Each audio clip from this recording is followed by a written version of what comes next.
Hello বন্ধুরা, বর্তমানে আপনারা স্ক্রিনে যে ছবিগুলো দেখতে পাচ্ছেন এই ভিডিওটিতে দেখিয়ে দেবো যে আপনারা এই ধরনের ছবি খুব সহজেই কিভাবে তৈরি করবেন।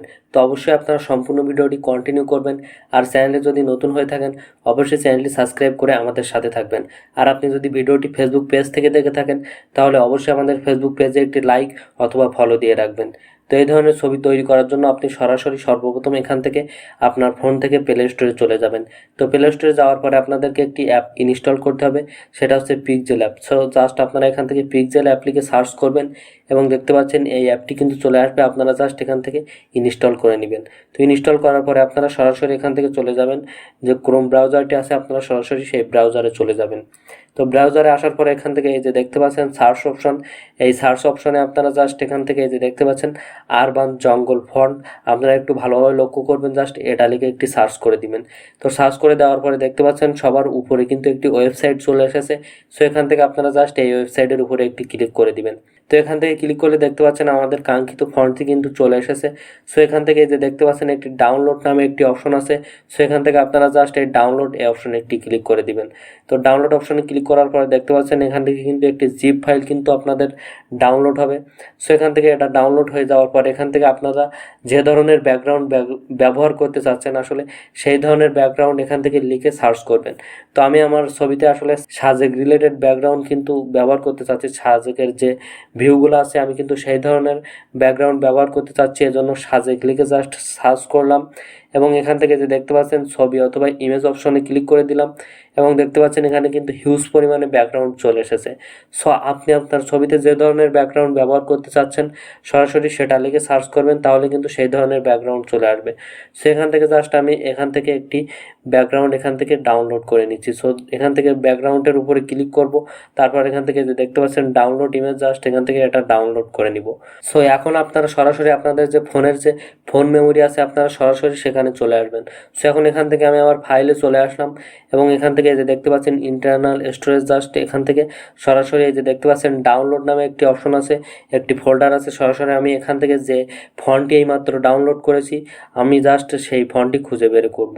সো আপনারাও অবশ্যই আপনাদের ফন্টটি এখান থেকে খুঁজে বের করবেন। সো এই যে দেখতে পাচ্ছেন আমি কিন্তু আমার ফন্টটি বের করেছি। এখন জাস্ট এখান থেকে এই ফন্টের উপরে একটি ক্লিক করব এবং এখান থেকে যে দেখতে পাচ্ছেন এক্সট্রাক্ট, জাস্ট এই অপশনে একটি ক্লিক করব।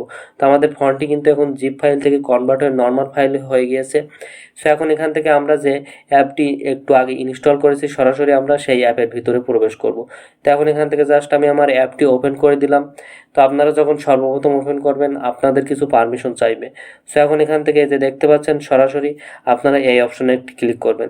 তো অপশনে ক্লিক করার পর এখান থেকে যে দেখতে পাচ্ছেন ফ্রম গ্যালারি, জাস্ট এই অপশনে একটি ক্লিক করে দিবেন। তো এই অপশনে ক্লিক করে দেওয়ার পরে এখান থেকে আপনি আপনার ব্যাকগ্রাউন্ডটি সিলেক্ট করে দেবেন। তো আপনি এখান থেকে যে ব্যাকগ্রাউন্ডটি ডাউনলোড করেছেন সেই ব্যাকগ্রাউন্ডটি সিলেক্ট করে দেওয়ার পর এখান থেকে জাস্ট এই টিক মার্ক এই অপশনে একটি ক্লিক করে দিবেন। তো টিক মার্ক অপশনে ক্লিক করে দেওয়ার পর এখান থেকে দেখতে পাচ্ছেন আপনি কিন্তু এই যে দেখতে পাচ্ছেন এখানে কিন্তু নিউ টেক্সট বলে একটি অপশন এসেছে। সো আপনাদের যদি এমন অপশন না আসে তাহলে জাস্ট আপনারা এখান থেকে এই যে দেখতে পাচ্ছেন দেওয়া একটি অপশন, জাস্ট এই অপশনে ক্লিক করবেন। তো দেওয়া এই অপশনে ক্লিক করার পরে যে দেখতে পাচ্ছেন টেক্সট নামে একটি অপশন আছে, আপনারা এই অপশনে ক্লিক করে দিবেন এবং তারপর এখান থেকে যে দেখতে পাচ্ছেন নিউ টেক্সট, জাস্ট আপনারা এই অপশনে একটি ক্লিক করবেন বা আপনারা এখান থেকে যে দেখতে পাচ্ছেন এডিট এই অপশনে একটি ক্লিক করবেন। সো তারপর এখান থেকে আপনারা যে ধরনের ছবি এখান থেকে এডিট করতে চাচ্ছেন আপনারা সরাসরি সেই ধরনের নাম এখান থেকে লিখে দিবেন। সো এখন আমি আমার নামটি এখান থেকে লিখে দিয়েছি এবং এখান থেকে যে দেখতে পাচ্ছেন ওকে নামে একটি অপশন আছে, এই অপশনে একটি ক্লিক করব। তো অপশনে ক্লিক করে দেওয়ার পর এখান থেকে টু স্ক্রল করে এই সাইডে চলে আসবেন এবং এখান থেকে যে দেখতে পাচ্ছেন ফন্ট, জাস্ট এই অপশনে ক্লিক করবেন। তো ফন্ট অপশন থেকে এখান থেকে মাই ফন্টে চলে আসবেন এবং তারপর এখান থেকে জাস্ট আপনারা এই অপশনে একটি ক্লিক করে দিবেন। তো অপশনে ক্লিক করে দেওয়ার পর সরাসরি কিন্তু আপনাদের ডাউনলোড ফোল্ডারে বা এখান থেকে যদি আপনাদের অন্য কোনো ফোল্ডারে নিয়ে যায় তাহলে জাস্ট এখান থেকে আপনারা সরাসরি আপনাদের ডাউনলোড ফোল্ডারে চলে আসবেন।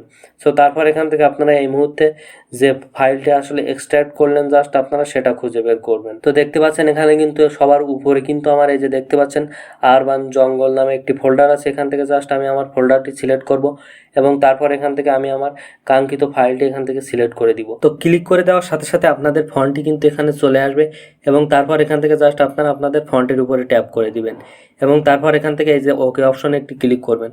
তো তো দেখতে পাচ্ছেন আমাদের ফন্টটি কিন্তু এই মুহূর্তে এখানে চলে এসেছে। সো এখান থেকে জাস্ট আপনারা সাইজ অনুযায়ী এভাবে টেনে এভাবে বড় করে দিবেন এবং তারপর এখান থেকে আপনারা এভাবে সেট করে দিবেন। তো দেখতে পাচ্ছেন কত সুন্দর দেখা যাচ্ছে।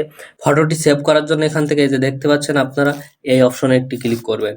তো এই অপশনে ক্লিক করে দেওয়ার পর এখান থেকে যে দেখতে পাচ্ছেন সেভ অ্যাজ ইমেজ বলে একটি অপশন আছে। সো আপনারা এই অপশনে একটি ক্লিক করবেন অ্যান্ড তারপর এখান থেকে যে দেখতে পাচ্ছেন ডিফল্ট বলে একটি অপশন আছে। সো এখান থেকে আপনারা এই অপশনে একটি ক্লিক করবেন অ্যান্ড তারপর এখান থেকে আপনারা আপনাদের ছবিটি যে রেজুলেশন অনুযায়ী সেভ করতে চান আপনারা সরাসরি এখান থেকে সেই রেজুলেশন অনুযায়ী এখান থেকে সেভ করবেন। তো এখান থেকে দেখতে পাচ্ছেন আমি এখান থেকে আলট্রা এটা সিলেক্ট করে দিচ্ছি অ্যান্ড তারপর এখান থেকে সেভ টু গ্যালারি এই অপশনে একটি ক্লিক করব। তো এখন যদি সরাসরি আমরা আমাদের গ্যালারির ভিতরে প্রবেশ করি তাহলে বুঝতে পারবো আসলে ছবিটি সেভ হয়েছে কিনা। তো এখন জাস্ট এখান থেকে আমরা এই যে এটার ভিতরে প্রবেশ করলাম এবং এখান থেকে এই যে দেখতে পেয়েছেন আমাদের ছবিটি কিন্তু সেভ হয়ে গিয়েছে। সো আশা করি আপনারা বুঝতে পেরেছেন যে কিভাবে এই ধরনের ছবি তৈরি করতে পারবেন। তো যদি ভিডিওটি ভালো লেগে থাকে অবশ্যই ভিডিওটিতে একটি লাইক করবেন, চ্যানেলে নতুন হলে অবশ্যই চ্যানেলটি সাবস্ক্রাইব করবেন, আর ভিডিওটি ফেসবুক পেজ থেকে দেখে থাকলে অবশ্যই আমাদের পেজে একটি লাইক অথবা ফলো দিয়ে রাখবেন। তো ভালো থাকুন, সুস্থ থাকুন আর পরবর্তী ভিডিওর জন্য অপেক্ষা করুন।